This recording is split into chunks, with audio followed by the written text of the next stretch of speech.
Hi guys, good morning. आज हम बात करते हैं ट्रिपल सी एग्ज़ाम में अधिकतर पूछे जाने वाले फुल फॉर्म्स के बारे में, जो कि आप सभी के एग्ज़ाम के लिए बहुत ही इम्पोर्टेंट है। तो गाइस, अगर आप सभी को यह वीडियो अच्छी लगे तो कृपया लाइक और सब्सक्राइब ज़रूर करिएगा। तो चलिए हम वीडियो स्टार्ट करते हैं। तो देखिए, सबसे इम्पोर्टेंट होता है एक तो हमारा कंप्यूटर। तो कंप्यूटर का फुल फॉर्म हो गया कि common operating machine particularly used for technical education research. उसके बाद आता है हमारा बीसीसी, जैसे इसका फुल फॉर्म हुआ ब्लाइंड कार्बन कॉपी, जिसे हम बेसिक कंप्यूटर कोर्स भी कहते हैं। उसके बाद आता है ट्रिपल सी के बारे में ही तो हम बात कर रहे हैं, तो ट्रिपल सी का फुल फॉर्म तो आप सभी को पता होना ही चाहिए। तो ट्रिपल सी का हो गया कोर्स ऑन कंप्यूटर कॉन्सेप्ट। फिर आता है एक हमारा डीसीए, जैसे कि डिप्लोमा इन कंप्यूटर एप्लीकेशन। उसके बाद आता है ADCA, advance diploma in computer application. ये नहीं गाइस कि ये सभी आपके क्वेश्चन में आएंगे ही, बट ये आप सबके लिए बहुत ही इम्पोर्टेंट है, ये आपके नॉलेज के लिए भी है। उसके बाद आता है सीआरटी यानी कैथोड रे ट्यूब। फिर आता है एलसीडी तो आप सबके घर में ही रहती होगी लगभग, तो इसका हुआ लिक्विड क्रिस्टल डिस्प्ले। एक होता है एलईडी यानी कि लाइट इमिटिंग डायोड। फिर आता है एक हमारा बीसीआर यानी कि बारकोड रीडर। फिर एक होता है हमारा ओसीआर यानी कि ऑप्टिकल कैरेक्टर रीडर। बीसीआर और ओसीआर भी हमारा एक इनपुट डिवाइस हुआ। कभी कभी ये भी पूछता है कि बीसीआर इनपुट है कि आउटपुट है, तो बीसीआर जानिएगा इनपुट डिवाइस है। उसके बाद एक आता है हमारा एमआईसीआर यानी कि मैग्नेटिक इंक कैरेक्टर रीडर। फिर हमारा एक ये बहुत ही इंपॉर्टेंट है रैम और रोम का फुल फॉर्म। तो रैम का होता है रैंडम एक्सेस मेमोरी। उसके बाद बात करते हैं रोम की, तो रोम का फुल फॉर्म हुआ रीड ओनली मेमोरी। उसके बाद आता है एचडी रैम यानी statics dynamic random access memory.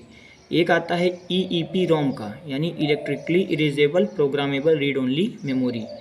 फिर देखिए एक होता है सीडी यानी कि कॉम्पैक्ट डिस्क। एक आता है डीवीडी यानी डिजिटल वीडियो डिस्क। फिर देखिए होता है भीम का फुल फॉर्म क्या हुआ, भारत इंटरफेस फॉर मनी।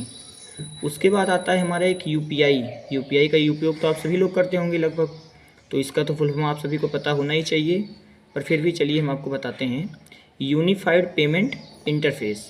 उसके बाद एक हमारा होता है एनपीसीआई, इसका काम बैंकों में भी ज़्यादातर लगता है, तो जिसका फुल फॉर्म हुआ national payment corporation of India.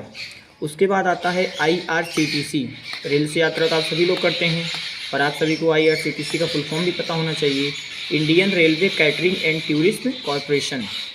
एक होता है एचटीटीपी यानी हाइपर टेक्स्ट ट्रांसफ़र प्रोटोकॉल। फिर आता है सीपीयू यानी सेंट्रल प्रोसेसिंग यूनिट। सीपीयू के हमारे 3 भाग भी होते हैं, एएलयू, सीयू और ईएमयू। यानी एएलयू मतलब कि अर्थमेटिक लॉजिक यूनिट, ईएमयू का हुआ मेमोरी यूनिट, सीयू का कंट्रोल यूनिट। फिर एक आता है हमारा एटीएम का फुल फॉर्म क्या हुआ, ऑटोमेटिक टेलर मशीन। फिर एक हुआ बीआईओएस यानी बेसिक इनपुट आउटपुट सिस्टम। उसके बाद हुआ ईमेल यानी इलेक्ट्रॉनिक मेल। फिर उसके बाद देखिएगा ये एक हमारा है ARPANET, एक जो कि बहुत ही महत्वपूर्ण है, advance research project agency network. उसके बाद एक हमारा हुआ FTP यानी फाइल ट्रांसफ़र प्रोटोकॉल। फिर एक हमारा आता है GUI और CUI, इसका अंतर समझिएगा। GUI का फुल फॉर्म हुआ ग्राफिकल यूजर इंटरफेस और CUI का होगा कैरेक्टर यूजर इंटरफेस। फिर एक हमारा होता है HTML यानी हाइपर टेक्स्ट मार्कअप लैंग्वेज। उसके बाद एक हमारा आता है ELAN का फुल फॉर्म हुआ लोकल एरिया नेटवर्क। फिर एक हमारा आता है मैन, ये कभी कभी आता भी है नहीं भी, बट ये पिछले साल पेपर में आया था, मेट्रोपॉलिटन एरिया नेटवर्क। फिर एक हमारा होता है OMR जिसे हम कहते हैं ऑप्टिकल मार्क रीडर। फिर एक हमारा होता है PDF, जैसे हम किसी के पास कोई डॉक्यूमेंट भेजते हैं PDF बना के, तो उसका फुल फॉर्म हुआ प्रोटोकॉल डॉक्यूमेंट फॉर्मेट। एक हमारा हुआ POS यानी कि पॉइंट ऑफ सेल्स। फिर एक हमारा होता है SMS। बात करते हैं हम PDF की, PDF का फुल फॉर्म हुआ प्रोटोकॉल डॉक्यूमेंट फॉर्मेट।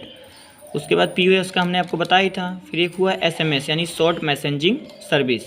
एक होता है WAN यानी वाइड एरिया नेटवर्क। उसके बाद ही हमारा बहुत इंपॉर्टेंट है VDU जिसे हम कहते हैं विजुअल डिस्प्ले यूनिट। उसके बाद WWW को तो आप सभी को पता ही होना चाहिए, बट फिर भी चलिए हम आपको बताते हैं। इसका फुल फॉर्म होता है वर्ल्ड वाइड वेब। फिर एक होता है हमारा वाईफाई का तो आप सभी को पता होना ही चाहिए, वाईफाई का आप सभी यूज भी करते हैं। तो इसका फुल फॉर्म होता है वायरलेस फाइडेलिटी। उसके बाद एक होता है USSD, उसका फुल फॉर्म हो गया अनस्ट्रक्चर्ड सप्लीमेंट्री सर्विस डाटा। उसके बाद फिर आता है हमारा एक NEFT, जिसका फुल फॉर्म होता है नेशनल इलेक्ट्रॉनिक फंड ट्रांसफ़र।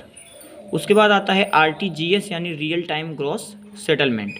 फिर देखिए हमारा सबसे ज़्यादा इम्पोर्टेंट है IFSC। ये क्या होता है? इसका उपयोग जो है देखिए पासबुक में हमारे रहता है, तो इसका फुल फॉर्म हुआ इंडियन फाइनेंशियल सर्विस कोड। फिर एक हमारा आता है APS, जिसके द्वारा हम पैसा निकालते हैं, यानी आधार इनेबल्ड पेमेंट सर्विस। फिर देखिए PMJJBY, ये सभी प्रधानमंत्री से संबंधित हैं, जैसे कि प्रधानमंत्री जीवन ज्योति बीमा योजना। फिर एक आता है PMSBY यानी प्रधानमंत्री सुरक्षा बीमा योजना। फिर एक आता है PMJDY यानी प्रधानमंत्री जनधन योजना। एक आता है APY, जिसे हम कहते हैं अटल पेंशन योजना, जो कि 60 साल बाद हमें मिलती भी है। एक आता है फिर उमंग, जिससे हम पैन कार्ड, इसमें मतलब 100 से ज़्यादा सुविधाएं रहती हैं। तो उमंग का फुल फॉर्म हुआ unified mobile application for new age governments. तो उसके बाद आता है URL यानी यूनिफॉर्म रिसोर्स लोकेटर। एक होता है SMTP यानी सिंपल मेल ट्रांसफ़र प्रोटोकॉल। और अगर आ गया QR तो इसका क्या होगा? Quick response. फिर एक होता है पिन, जिसे हम मोबाइल का पासवर्ड भी कहते हैं, पासवर्ड बनाते समय लगाते हैं, कुछ भी हो। तो पिन का हुआ पर्सनल आइडेंटिफिकेशन नंबर। एक होता है हमारा पैन। इसका 2 फुल फॉर्म होता है, परमानेंट अकाउंट नंबर भी होता है, पर्सनल एरिया नेटवर्क भी होता है। फिर एक आता है OTP का तो आप सभी लोग लगभग प्रयोग करते होंगे, काम लगता है। OTP का हो गया वन टाइम पासवर्ड। एक होता है IMPS यानी इमीडिएट पेमेंट सर्विस। फिर हुआ CC का हो गया कार्बन कॉपी। तो गाइज़ ये सभी महत्वपूर्ण आप सभी के लिए क्वेश्चन थे, एक बार देख लीजिए आप सभी, ये सभी आप सभी के लिए इम्पोर्टेंट है। अगर आप सभी को हमारी वीडियो अच्छी लगी हो तो कृपया लाइक और सब्सक्राइब ज़रूर करिएगा। तो गाइज़ आज की वीडियो हम दी एंड करते हैं। Thank you so much guys.